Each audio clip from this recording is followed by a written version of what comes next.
I'm David Hunt, and welcome to The Art Hunter. My guest today, oh my God, he thinks he's so important. He's done so many things. He's a family law barrister, actor, filmmaker, producer, and now has just released his debut novel, Hello, which is inspired by a true story. But wait until you hear what each chapter is about. The title, really interesting stuff. When he told me a few weeks back, I went, whoa, really? So wait for that. Awarded Barrister of the Year 2022 at the Australian Law Awards. His short film about family violence has won multiple international awards.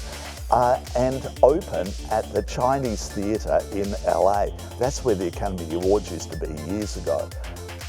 Incredible.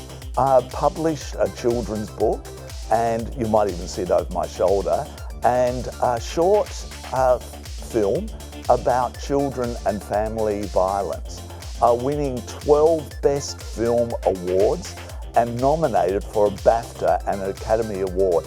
Hello, let's meet him. Darren, hello. Hi David, how are you? Good, thank you. Congratulations on an extraordinary career, and you're only 22. How have you done it? I wish. My mother's face cream. So when did it all start? Obviously, leaving school, law was on your mind, but what about you as a writer? Look, I've always been interested. I have flashbacks when I was a kid. I used to make circuses in the backyard and charge the kids 5 cents to entry. It must have been always in me. But I think the writing came into play about 2015-16. I had all these stories floating around in my head, and I thought, let's just put it together. I was on the Domestic Violence Task Force Committee, reporting to the Royal Commission on Family Violence. And I just thought, look, there's a lot of people there doing a lot of good things. And I just thought someone needs to trudge up the mountain and do something that's preventative to stop people jumping in the first place. So that's how it all came about. I had this case which was loosely based on Tommy and Tiger Terry, except the little boy saw blue kangaroos jumping out of his wardrobe when he used to disassociate. So that was the catalyst for the book, I suppose. And then from the book came the film Tommy, and that follows the book, but it diverges towards the end. Right, and it's been pretty big and used overseas a lot, hasn't it? Yeah, look, the book and the film, or more so the film lately, has just been an incredible ride. There's a group I'm associated with there, a huge group called the Association of Family Conciliation Courts, and they are a mob of judges, barristers, family consultants, social workers, that sort of thing. Incredible people. And one of the judges over there from Arizona, he manages, I think, about 162 judges, Judge Bruce Cohen, an absolute legend. And the head of courts over there, Alicia Davis, she and he and myself got together.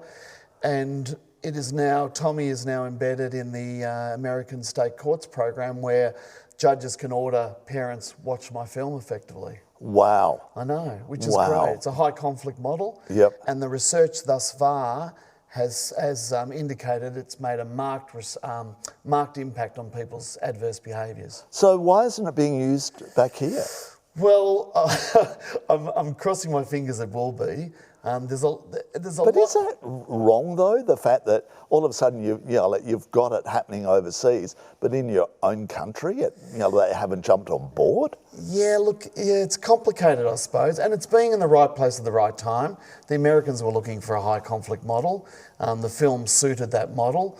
The family court here has its own agenda in relation to the sort of little films and that it produces. However, I think there's a bit of a marked movement behind it, and I'm keeping my fingers crossed that eventually it will be. Right. And can we watch it here? Is it available on YouTube? Or? Yeah, you can watch it on Apple iTV.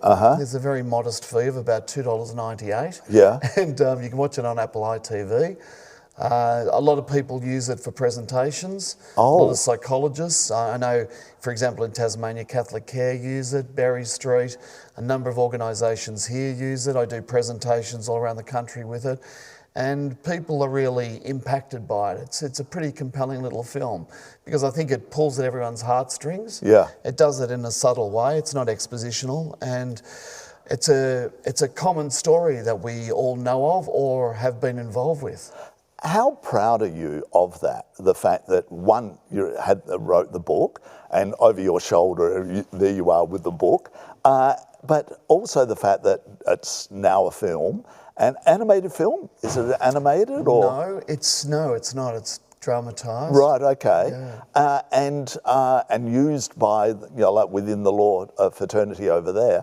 You must be so proud of it. Yeah, I sort of... You're being humble now. Well, I do pinch myself, I really do, because it has been an incredible journey, really. The film, for example, we were going to film initially one of the scenes on a beach, like a Saving Private Ryan, with kids in the boats. Yep. And I got this new director, Scott Dale, on board, and he was incredible. And he said, "Look, I've read the script, Darren, but I think this needs a submarine."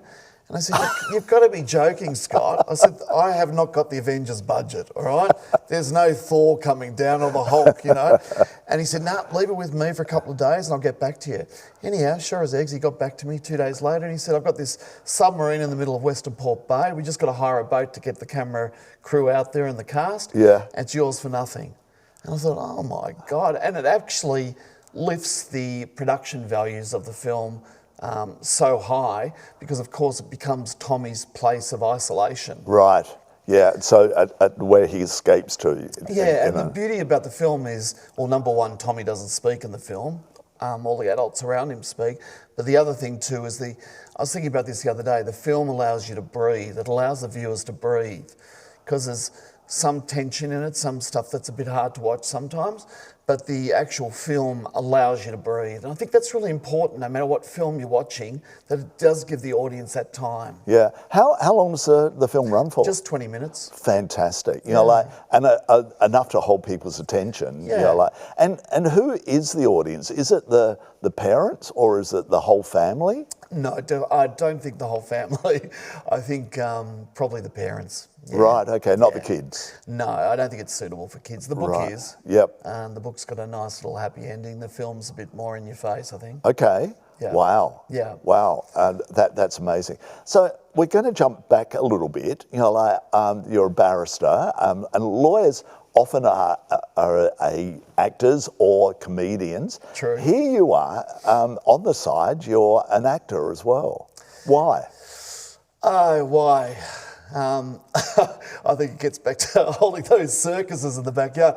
Look, I've always been passionate about acting. I've always been passionate about exploring other characters. Yep. And so I did my law. I did law science at uni. I did a year of med. I did autopsies for a year, which wasn't that pleasant. But what? Just yeah. Why? Well, I sort of did pre-med, and I really didn't know what I wanted to do at the time. Okay. Although, is that good? Like being a lawyer, having that, inside. Yeah, I think it does. I think it does, David. And certainly when I've got medical cases before me, I can speak the lingo, I get it. Yeah. So, but it's a very different right side, left side brain sort of working. Yeah. Because lawyers are always putting together arguments for the court to persuade the court to adopt your view or your client's view. Where doctors, it's a little bit more cut and dry. Cut and dry, yeah. So I did that, but then I worked in town for about a year, did my articles as they were like your apprenticeship in those days. Yep. And then my boss said, "Look, if you want to go down and be a barrister, get down to the country, make mistakes where no one can see your stuff ups," and that's what I did. That. So my dad had a pub down in Gippsland. I went down there, stayed with him, had counter meals every night, the odd beer when I was allowed. And anyhow, rented a farm eventually, stayed down there for a year and got involved with a theatre company called Shoestring Theatre Company. As you can imagine, the budgets were pretty skim. Yep. But any event, I loved it. And looking back now, my performances must have been dreadful because I had no training. But I learned a lot about theatre and I thought, gee, I really like this. Judge came down on circuit, said, "Come back to me with me to Melbourne, be my associate for a couple of years at the county court." Wow, fantastic. John Hassett, God rest his soul, but a most amazing mentor, most amazing man. Does that happen very often, that a judge will take a young lawyer under their wing? I think they advertise more these days, but in those days, probably at a cocktail party over a few drinks, you know, checking out the vibe. Yeah. And we got on really well. And in fact, when I left him 2 years later, he gave me his barrister's robes Wow. as a parting gift, and ended up carrying his coffin out. So, you know, Whoa. it's pretty Special, yeah. Yeah, pretty special. So when I was with him, one of my mates was auditioning for an amateur show called Pippin, which you probably know. Of course I do. And yeah. with Catchment did it. So Catchment and Clock and White Horse, they're all the big three, you know, non-professional theatre companies. Yep. So I did it. I got cast as Lewis in my sequined gold bathers, oiled up every night and glittered, so that was magnificent.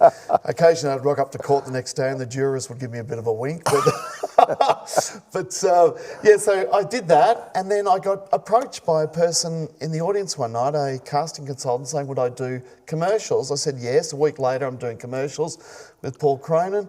I thought I'd better learn something about acting, did film and TV at the College of Arts. And then from that, I got an agent, and there you go. So I've always had that dual career. Yeah. That was a long answer to that question, wasn't it? No, but it was absolutely fascinating.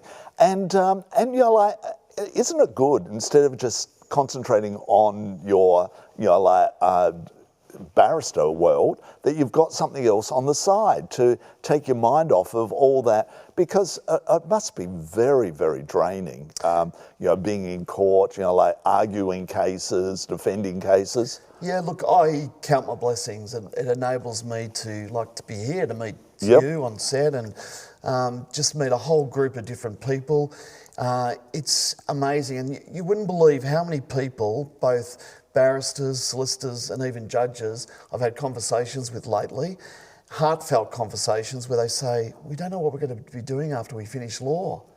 I mean, I'm glad I'm not in that position, because I've had a very rich life, fortunate life, and on that basis, I've got a whole lot of life to still live after I finish with law. Yeah. Because, you're right, absolutely right. A short film? What was that called? A short film? No, your short film. A degree.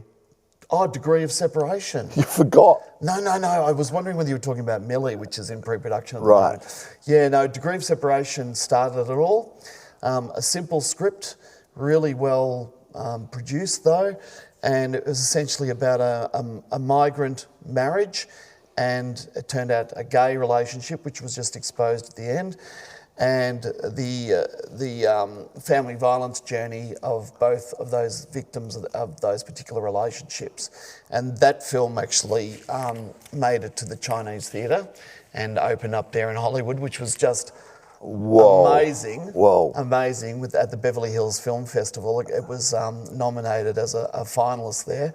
And it was just incredible. And they had this, I'll never forget, David, they had this, awards event afterwards, and there am I sitting next to the producer of Judge Judy. Wow. You know, and I'm thinking, wow, this is fantastic. This is where I'd love to be, you know. Yeah. It was just incredible. But I also love the fact that you're incorporating what you're doing in the law fraternity into your writing and films and books. I think that's clever. Yeah, well, thank you. But I think also because I get so many stories across my desk every day, and of course you've got to be very confidential about it. So you know, the stories are altered, but the guts of it's there. But I'm very blessed that I have those stories, because I watch a lot of stories on television, a lot of movies and things, and I find them non-nuanced. And I think they're non-nuanced because they haven't got the expertise of an injection of someone who's actually practiced in that jurisdiction. Like the movie Family Law is a good example, where they nearly get there, but they just don't quite get there, particularly when they've got a child who sits in the middle of these two parents who are separating. And you look back at old movies like Kramer and Kramer, which at the time I thought, this is an amazing film. But you look back now and it hasn't dated so well. And it could give so much more than what it did at the time. you know, and it won Academy Awards and all sorts of things. But it just, maybe because society's changed, things are different. And also that back then they didn't put the research in. No. That they would now, because they wouldn't get away with it now, where it literally was just a story about the two actors per se, and the struggle with the divorcing and the kid and whatever. Where now it would be all about, well, you didn't get it right. So, you know, that. I can't believe that you aren't being consulted on a lot of films. Have you been, or? I was consulted on a series on Channel 7 years ago, Winners and Losers. They were doing, it wasn't about the family court, but it was about a courtroom scene. Okay. And they needed some advice. But no, I haven't been all that much, I must say. Okay. And it's a wonder people, just not myself even, just generally, why people aren't consulted more, because you do watch a lot of things on TV and you go, no, I don't think that would happen. Yeah. All right, here you are, a new book. Yeah, that's exciting. What's it called? Isla's Song. Why that title? What's it about? It's effectively about a signature song called Isla's Song, which I suppose redeems a little girl who's the star of the book. So it's about, again, based on a true story, it's about a little girl who's 5, set back in the 1950s, right, 1955. She's aged 5, she's abducted by her mother, who is suffering from undiagnosed postnatal depression, which would have happened a lot in those days. Yeah. Mum's a nurse, probably thinks she knows better. Yeah. And isn't really clear what's happening to her, why she's struggling. Dad's a music composer and music teacher, and has the big Steinway in the main room. And from age 3, teaches his little girl how to play the piano. And the first piece they sit down and write is Isla's Song. Yeah. Right. And so from there, they start to embellish the song a little bit, and on the day she's abducted, the song just happens to be in her school bag, and her mother takes her to London, and then from London she ends up in the Orkney Islands. The father realises what's happened because he knows the mother's sister's in London, and the chase is on. So I won't say too much more about it, except that Isla grows up in the Orkney Islands. She becomes a very proficient pianist and songwriter herself. She goes to Cambridge University. She is later auditions at Montmartre near the Moulin Rouge there in Paris. Finds love, and the story goes on. So, and the music is very, it's very descriptive. The book is very descriptive of the time and its music. So one of the things in the book is that every chapter is named after a Joni Mitchell song. I love that, and I hinted at that in my intro. Let's talk about that. You know, like, why Joni Mitchell, and how clever is that? Oh, well, yeah, well, thanks, David. But it sort of helped me. It helped me design the book. So we've got a pad down at Phillip Island, and I'd hop on the bike and I'd have Joni Mitchell's greatest hits on. And eventually this story all came together to form its book. I think it's 33 chapters, so we've got 33 Joni Mitchell songs. And the songs, it's just so flavoursome of the time, isn't it? Yeah. It's folk music, hippies, daisy chains, you know, carefree. But also she wrote, that was poetry. What she was. Poetry. You listen to both sides now. Oh. I mean, one of the movies, what's it called? We watch it every Christmas with Emma Thompson in it. Love Actually. Yeah, where she's in the room with Joni Mitchell's song playing both sides now. She doesn't say a word, but it's the most magnificent acting you'll ever see, because just the song in the background and how it travels with her emotions. It's just beautiful. Yeah. And Have you given her a copy, Jodie Mitchell, a copy of it yet? Have you? I've hinted at that on when I did an interview with you on Joy 94.9. Well, you spurred me on because I've tracked down her agent. Brilliant. And I've sent an email, so I'm hoping to get some reply back. So No, don't wait for a reply back. Yeah, just send a copy. Send a copy. That's what you got to do. And if you don't hear anything in 6 months' time, do it again. Send until they get 10 copies. Yeah. And eventually she'll all of a sudden go, well, who sent me this? Yeah. But it was funny because I had a book writing coach during the whole thing because I needed accountability. And the first time we got together, Gail Tagaro and myself, she said, okay, we're going to name all the chapters in the book. And I said, well, it's going to be hard, but it's going to be a little bit easier because I want to name every chapter after a Joni Mitchell song. So I got out the Wikipedia, most of the songs I knew, and away we went. And at the end of the book, I did not change the name of one title. Fantastic. Because it just all flowed so well. Yeah. Now, I was going to get to the whole process of writing. You've written a children's book and other short films, but how hard was it writing a novel? Look, yes, it was hard. I'd be lying if I didn't say it was hard. However, I just found the story was in me, so I tended to just purge the novel, if you know what I mean. Yep. So I needed someone on board though to keep me under control. Under control, yeah, and to make sure that it wasn't rubbish. Yep. To make sure that there was accountability, that I had to do so many words each week so that we could go through them together. So Gail would coach me each week and do a very minor edit if needed. And we'd also do research together because it's dated back in the 50s, so we had to be conscious of that with, names of places, fashion was a big one, cars, all that sort of stuff. So and it was, just post-Second World War, 1950s, it was only 10 years, wasn't it? Yeah, but I really loved the research. It was really interesting, harking back to old Melbourne or the theatres around the West End at the time and what the Orkney Islands looked like. We actually put together a little film about Isla's journey, which is about 2 minutes, but to an Irish folk music song. But it just really consumed you. So the writing process, some days I'd sit down and I'd actually, spill out 6,000 words and look at the time and go, oh my God, it's only taken me 3.5 hours to do. Would you then, some days go, nah, that's all crap, and delete it? Or no, I never did. Brilliant. Never did. Brilliant.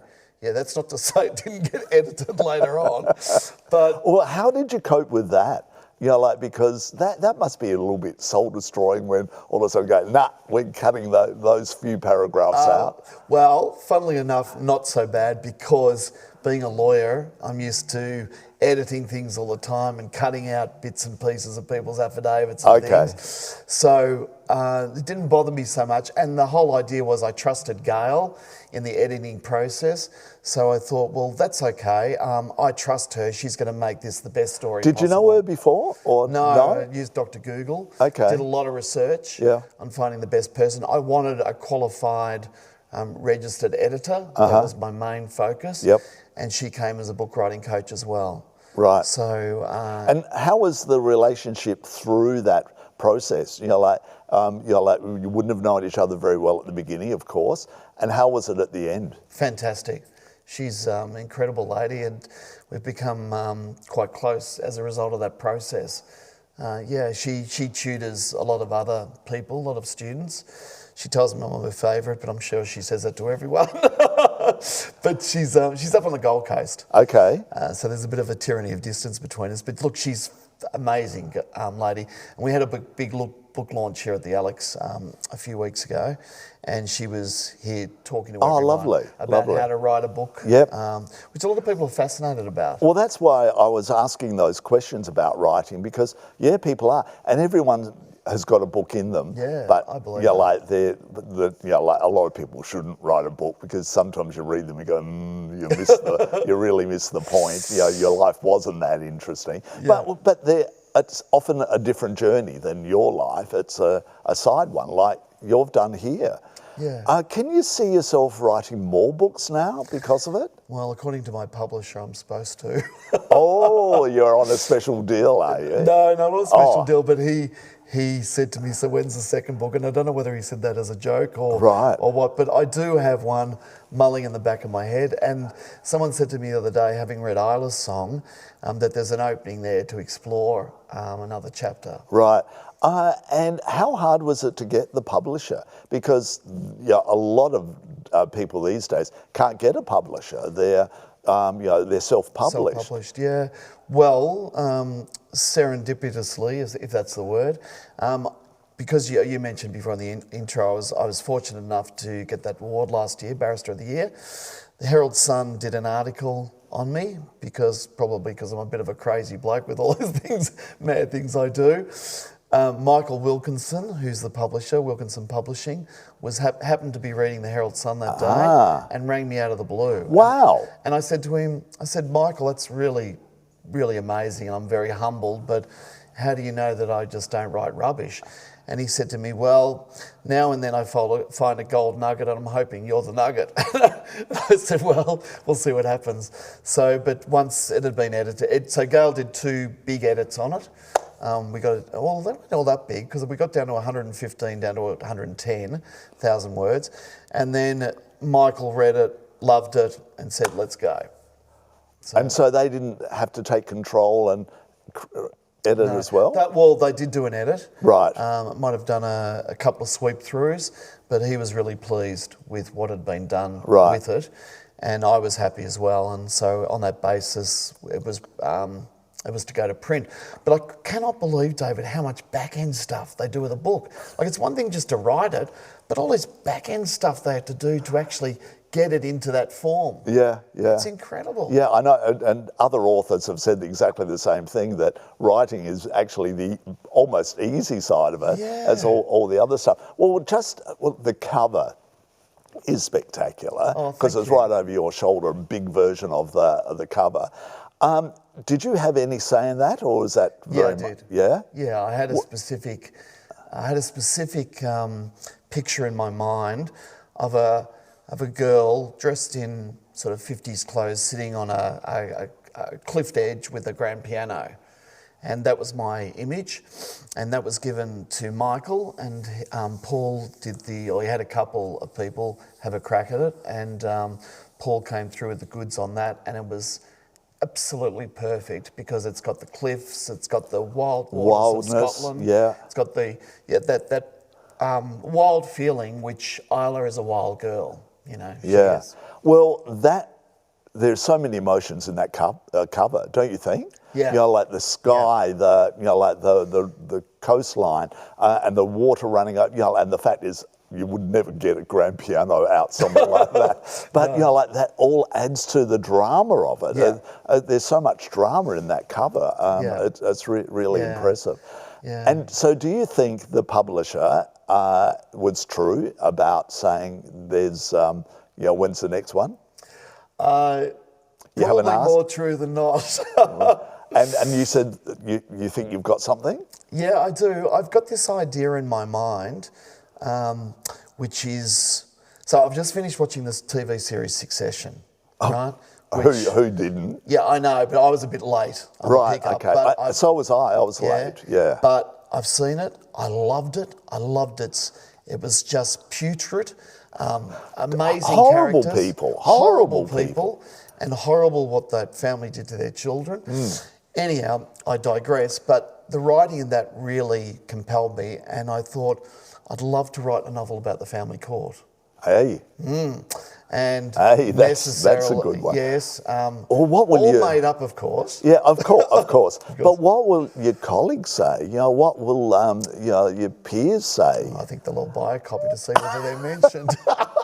That's me. That's me. Yeah. But I'd love to do it. So years ago, Dennis Mean, who's a barrister, Richard Sarrell, who's a TV director, and he's got a drama school now.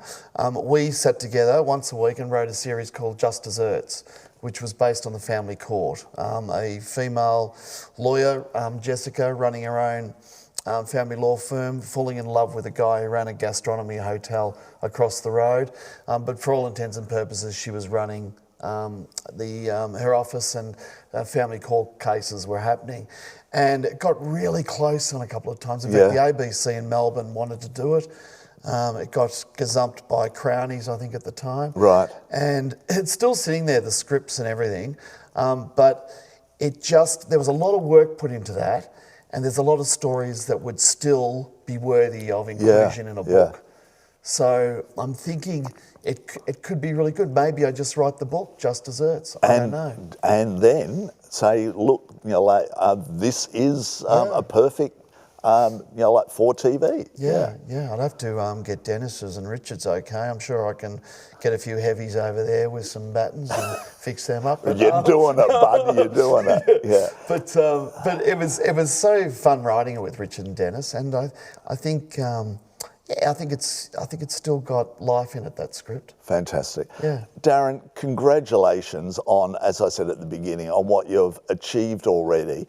And your mind's going crazy. I can see you're going to do so much. And you're back here at the Alex Theatre next year, I believe, in a play that you're heavily involved in. There's no stopping you, is there? Well, I love it. I'm a passionate person, and these creative endeavours really light my fire. It's like someone said to me the other day, "Oh, you're sick of being a barrister?" And because you whinge, you complain, and you work weekends. And I said, no, because every time I get to court, I get white line fever. And I'm a really bad loser. Yeah. And not that there's winners or losers really in the family court, but I really like to give it my best shot as being a barrister. And what really pisses me off, if I can say that word, is people who judge you and say, oh, look, you're doing all this other stuff. How could you have any time for being a barrister, and how could you possibly be a good lawyer? Jealousy? Well, maybe jealousy, but I don't think they have the same insight. I don't think they're lucky enough to be exposed to all sorts of other people, all sorts of people from walks of life, the skill set you pick up from communicating with other people, and the creativity that touches you when you speak to those people, and you bring that into your profession as a lawyer, and I think it makes you a much better communicator. Yeah. So it really quite annoys, that's my big beef at the moment, how people do and say those things, but I think there are a lot of people out there that maybe wish they could be creative. I don't know, but I'm blessed that I can do both. Yeah, well, keep doing it. Thanks, mate. Darren, thank you so much for being on the show today. Thank you, David, for having me. It's been a pleasure. My pleasure. You've been watching The Art Hunter. I'm David Hunt, and we'll be back again next week. We're almost to the 100 show of The Art Hunter. See ya.